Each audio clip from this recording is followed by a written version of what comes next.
Hello friends, my name is Roshan Kumar and welcome to my YouTube channel Roshan study inspire. दोस्तों, आज की इस video में हम क्लास 10 भारतीय वन के बुक का चैप्टर 2 का भूमि और मृदा संसाधन के क्वेश्चन आंसर करेंगे। पहला क्वेश्चन आंसर है अति लघु तरीय प्रश्न। पहला है, भारत के राष्ट्रीय उत्पादन में कृषि क्षेत्र का योगदान कितना प्रतिशत है? तो इसका आंसर हो जाएगा 22%। दूसरा प्रश्न है, भारत की प्रमुख भू आकृतियों के नाम लिखे। तो पहला है पर्वतीय क्षेत्र जो 30% है, दूसरा है मैदानी जो 43% है, तीसरा है पहाड़ी क्षेत्र 27% है। प्रश्न 3, एक वर्ष से भी कम समय तक जिस खेत से फसल उत्पादन न हो रहा हो उसका क्या नाम है? तो आंसर हो जाएगा वर्तमान प्रति खेत। चौथा प्रश्न है, किन दो राज्यों में सबसे अधिक व्यर्थ भूमि पाई जाती है? आंसर हो जाएगा जम्मू एंड कश्मीर और राजस्थान में। पांचवा प्रश्न है, क्षारीय मिट्टी का पीएच मान 7 से अधिक होता है या कम? तो आंसर हो जाएगा 7 से अधिक होता है। अब आगे है लघु तरीय प्रश्न। लघु तरीय प्रश्न करने से पहले मैं आप सभी को बता दूं कि अगर आप मेरे चैनल पर नए हैं तो कृपया चैनल को सब्सक्राइब कर लीजिए और वीडियो अच्छा लगा हो तो लाइक भी कीजिए। अब लघु तरीय प्रश्न का पहला प्रश्न है, भूमि किस प्रकार महत्वपूर्ण संसाधन है? आंसर लिखेंगे, सभी प्राकृतिक संसाधनों में भूमि सर्वाधिक महत्वपूर्ण है क्योंकि मानव तथा अन्य जीव जंतु भूमि पर निवास करते हैं। खेती और कारखानों की स्थापना, सड़कें व रेल यातायात, नहरें, जलाशय आदि भूमि पर ही बनाए जाते हैं।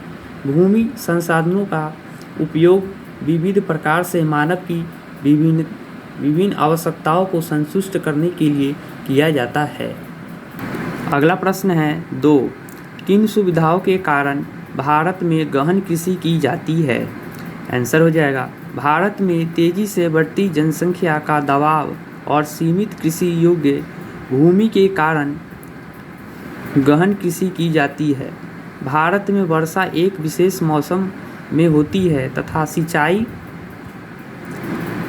सिंचाई का सहारा लिया जाता है तथा कई नदियाँ हैं जो सिंचाई और जल आपूर्ति का कार्य करती है तथा भारत में मैदानी भागों में जलोढ़ मिट्टी पाई जाती है जो असत्य उपजाऊ है, अतः इन्हीं सुविधाओं से गहन कृषि की जाती है।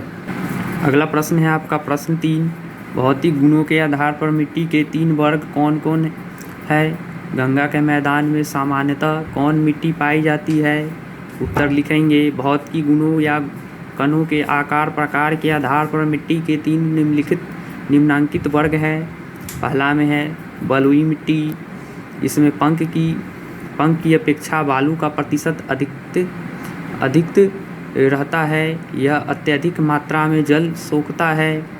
दूसरा प्रश्न है चिकनी मिट्टी, इसमें पंख या गाद का प्रतिशत अधिक रहता है, यह मिट्टी रख सूखने पर बहुत कड़ी और दरार युक्त होता है तथा गीली होने पर चिपचिपी और अभेद्य हो जाती है।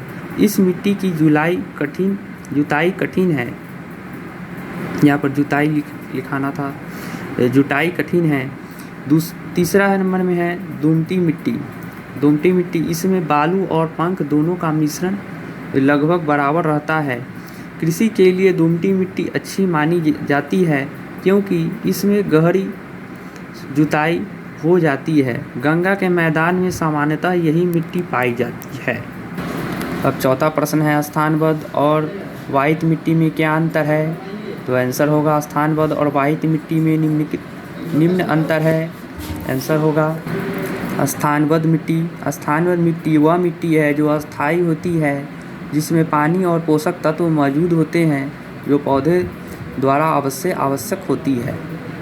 वाहित मिट्टी वैसी मिट्टी जो नदी, हिमनद और पवन जैसे अपरदनकारी शक्तियों द्वारा वाहित होकर अपने मूल स्थान से हटकर कहीं अन्य मिलती है उसे वाहित मिट्टी कहते हैं। ये हो गया आपका 5वां प्रश्न। भारत में लाल मिट्टी और काली मिट्टी के प्रमुख क्षेत्र बताएं। तो ये आपका लिखा हुआ है, देखकर इसे लिख लीजिए। 6ठा प्रश्न भी है, रेतीली मिट्टी कहाँ और क्यों मिलती है। ये लिखा हुआ है, देखकर इसे लिख लीजिए। 7वां प्रश्न है, प्रतिभूमि किस प्रकार प्रसिद्ध भूमि में बदली जा सकती है। आंसर हो गया ये। 8वां प्रश्न है, मिट्टी कटाव के 2 रूप और मिट्टी संरक्षण के कोई 3 उपाय बताएं। तो ये लिखा हुआ है, लिख लीजिए इसे। 9वां प्रश्न है, भारत में भूमि क्षेत्र के हाशिर के 2 प्रमुख कारण क्या है। आंसर इसका लिख लीजिए, दिया हुआ है। 10वां प्रश्न है, भूमि क्षेत्र के हाशिर को रोकने के कुछ कारगर उपाय बताएं। तो देखिए, पहला है, दूसरा है, तीसरा, 3 कारण बताया हुआ है, लिख लीजिए इसे। 10वां का प्रश्न। 11वां प्रश्न है, टिप्पणी लिखे, मिट्टी का कटाव, मृदा अपवर्तन, दूसरा में मिट्टी का निर्माण। तो ये आंसर हो गया, लिख लीजिए इसे।